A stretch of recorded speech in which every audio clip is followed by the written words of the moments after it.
Take your lash tape. You're going to stick it down to the base of your lid where your lashes grow out. Lift the tape up and you're going to tape it up to your eyebrow like this. This is a special tape that is meant for your skin. It is safe for your skin.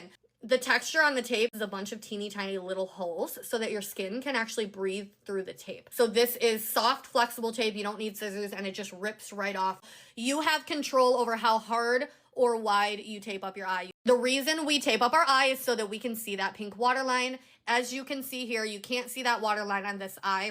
When our eye is taped up like this, we can make sure we're not getting anything inside that waterline, because if anything gets inside that waterline, it's gonna hurt or it's gonna itch or irritate you later. Everyone always asks me, well, how do you do your lashes without blinking? We are reptile blinking. So your eye, when you blink, rolls into the back of your head. You just don't know it because you don't see it. This is the Bond and Seal that comes in the kit. The Bond and Seal is your glue. It's a 2-in-1 product. It comes with the bond on one side, which is your glue, and it comes with a seal on the other side, which is something we put on when we are all done. The Glosa Kit comes with a clear lash glue.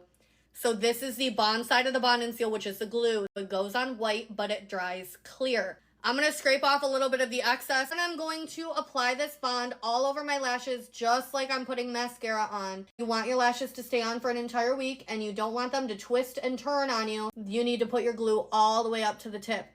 As long as you're soaking your lashes off carefully at the end of each week, this is not going to damage your lashes. Once I coat my entire lash in that bond, I'm going to let it sit for about 45 seconds to get tacky. This is just going to help ensure that the lash sticks on better. We are going to dip our applicator in water every single time we pick up a lash. The reason we do this is because as you're putting on your lashes, a little bit of the bond from your lashes is going to get on this applicator, and while that happens, it's going to make the lash that you're picking up want to stick to this applicator instead of sticking to your eye. So if you dip your applicator in water every single time, it's going to help prevent that lash from trying to stick to your applicator. If you grab it from the tip, you're going to rip that sucker right in half. Don't do that. Grab it from the bottom like this. All right? See that? I'm going to transfer it over to my other hand, and now I'm going to grab it by the tip, and we will apply it holding it by the tip. We need to make sure the fake lash matches the angle of our natural lash, okay?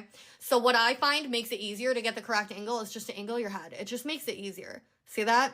And then as I go towards the inner corner, I just keep angling my head, and it just makes it easier for me to get that angle placement. Get the correct angle. I'm going to get this lash as close as I can to the base of my lashes without actually dipping into that waterline. So see how it's very, very close, but it's not in the waterline.